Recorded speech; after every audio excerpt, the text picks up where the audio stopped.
World of YouTube out here. We're at St. Mary's Cemetery in Ayer, Massachusetts.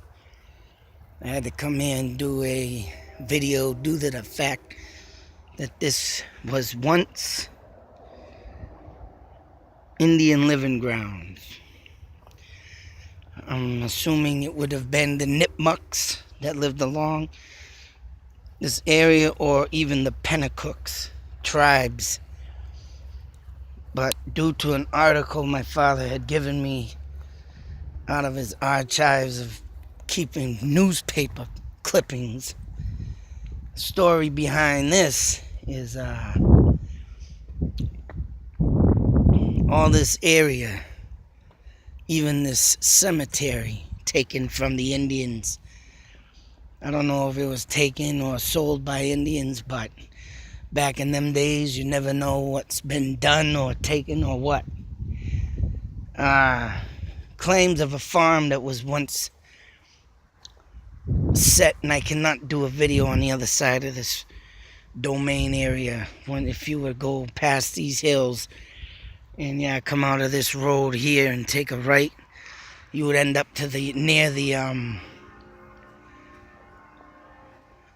sewage plant of Ayer. And over there supposedly was a farm in the article that it says, and handed down generation to generation or whatnot. But it was torn down, of course, because of course the sewage plant's now over there. But the reason why I say this land had to have been taken from the Indians is due to the fact that there was Indian burial grounds somewhere throughout these wooded areas and by that plant.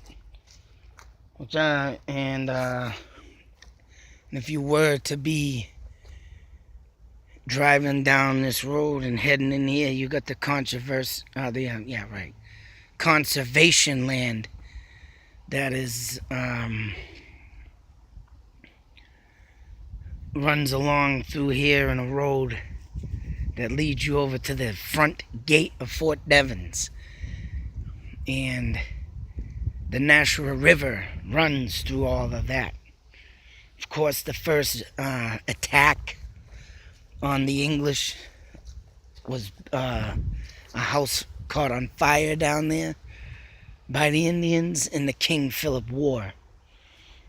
And I bring you over here too because of these set of rocks that lay along the edge of the cemetery.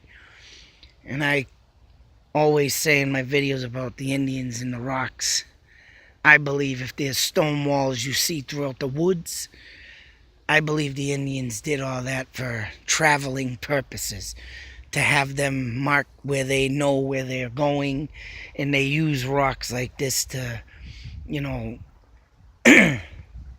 to see where they are and how they know where they are and so forth. And power lines, as you can see, run down here throughout the back of the cemetery too. And them used to be Indian paths, just like all the main routes out of here, like 119, Route 2A, and so forth.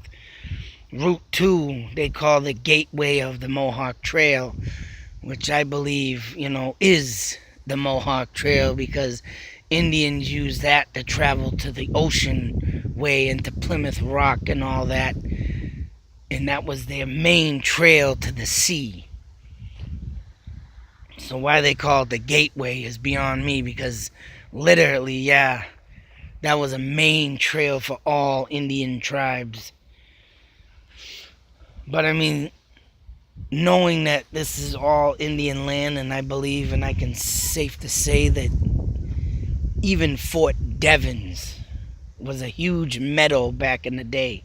That's why they opened it up like they did in an army base.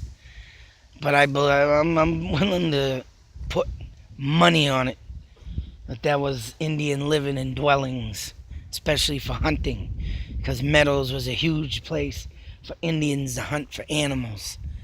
And like I say also in my videos, the pine trees stand tall throughout this whole area, and the pine trees was one source of protection for animals in the wintertime. And that's how Indians looked for food and game in the wintertime was. And as you know, and everybody knows, if anybody looks into the pine trees, that they do hold snow, and they are very tough to break, because I think the sap inside keeps them like strong, like a glue, of course.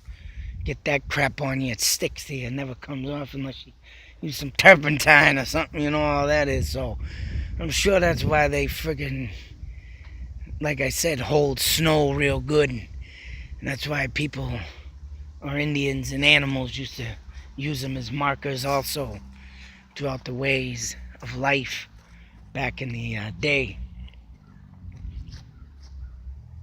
Of course, in the distance, crows can be heard, and that is a sign of Indians too. The Indian spirit bird of mischief. There's actually, I see him there on top of the pine trees. One thing I notice about crows and hawks and ravens, they love perching on them pine trees. And so don't the horned ear owl. So like I say, them friggin' trees for some reason are mystic. Yep. You know what I was on a page talking about crows. Someone started mentioning about, oh, there's a crow that's been perching in my backyard. Do I have to worry about that? I wrote in a comment that you do not have to worry about them. They're mischief birds of the Indian nature. And someone said, oh, you don't need to worry about them. That brings death, which they do not bring death. They know death. They seek it, but they don't bring it. And then they go flying over top.